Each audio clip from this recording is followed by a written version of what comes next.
Évangile de Jésus-Christ selon saint Matthieu. En ce temps-là, Jésus disait à ses apôtres, « Ne craignez pas les hommes, rien n'est voilé qui ne sera dévoilé, rien n'est caché qui ne sera connu. Ce que je vous dis dans les ténèbres, dites-le en pleine lumière. Ce que vous entendez au creux de l'oreille, proclamez-le sur les toits. Ne craignez pas ceux qui tuent le corps sans pouvoir tuer l'âme. Craignez plutôt celui qui peut faire périr dans la géhenne l'âme aussi bien que le corps. 2 moineaux ne sont-ils pas vendus pour un sou? Or, pas un seul ne tombe à terre sans que votre Père le veuille. Quant à vous, même les cheveux de votre tête sont tous comptés. Soyez donc sans crainte. Vous valez plus qu'une multitude de moineaux.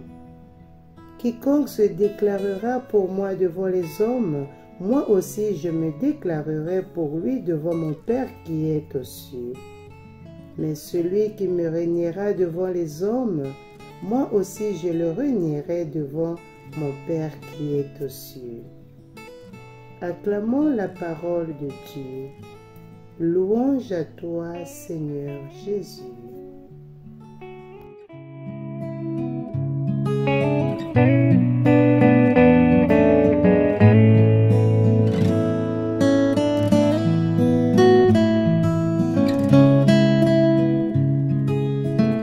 Douzième dimanche du temps ordinaire de l'année liturgique A.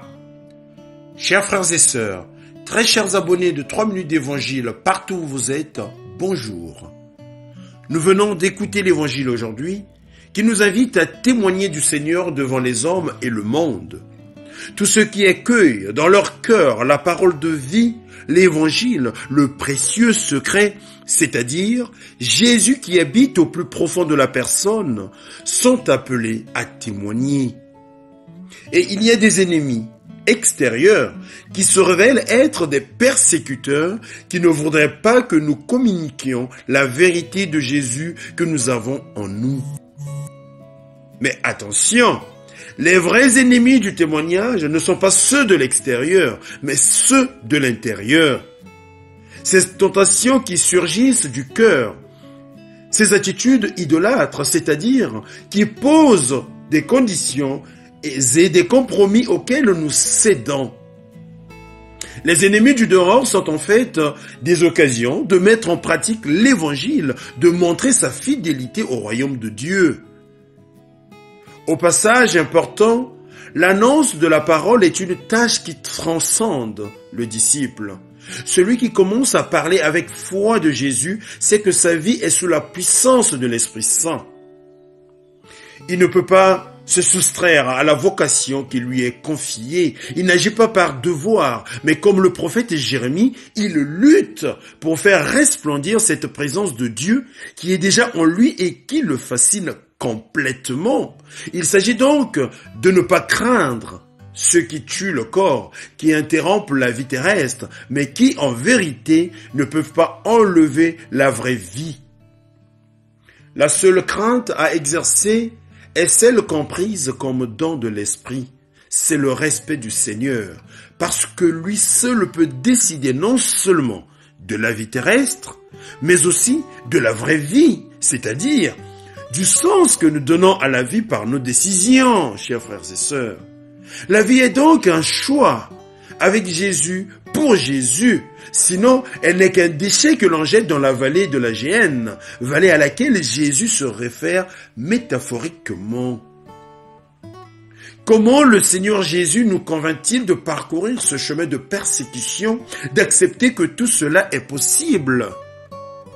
En nous faisant contempler la nature, la valeur que même 2 petits moineaux ont. Même s'ils ne semblent rien par rapport à tout le reste, leur chute ne passe pas inaperçue comme celle de nos cheveux. Rien, absolument rien n'échappe aux yeux du Père.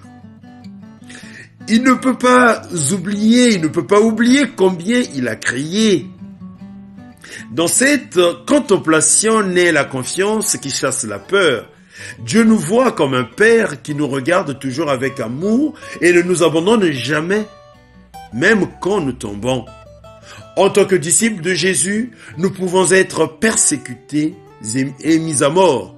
Mais même si nous le sommes, dans notre mort, le Père est là. Dans nos tentations, le Seigneur est présent. Dans nos souffrances, Jésus-Christ, le Maître, est aussi là, souffrant.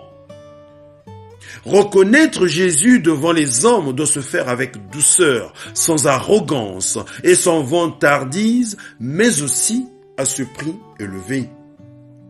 Aujourd'hui, frères et sœurs, nous ne courons pas le risque de la persécution ni de la mort violente, mais ne nous faisons pas d'illusions sur le fait que nous sommes exempts de l'épreuve. Chaque fois que nous rougissons de nous appeler disciples de Jésus, chaque fois que nous manquons de courage pour témoigner de lui, nous diminuons notre relation et notre confiance en lui. Nous voyons ici toute notre impiété comme celle de Pierre qui a renié le Seigneur devant un pauvre serviteur. Pourtant, Jésus nous encourage. Il ne nous traite pas en fonction de nos détracteurs. Et par toute sa vie passée pour nous, culminant sur la croix, il nous montre que nous sommes dignes d'être aimés. Chaque douleur de notre Seigneur nous rappelle son amour pour nous. Il nous invite à le suivre, à exprimer ce même grand amour dans notre vie. Chers frères et sœurs, chers abonnés, demandons à l'Esprit de nous inculquer l'amour du Fils, afin que nous soyons trouvés dignes du royaume de Dieu, même lors du jugement dernier, où nous verrons Dieu face à face. À tous et à toutes, je vous souhaite un bon dimanche. N'hésitez pas, pour le plus grand nombre, pour toucher le plus grand nombre, de partager, de commenter et de liker, car ceci est votre chaîne. Le Seigneur soit avec vous.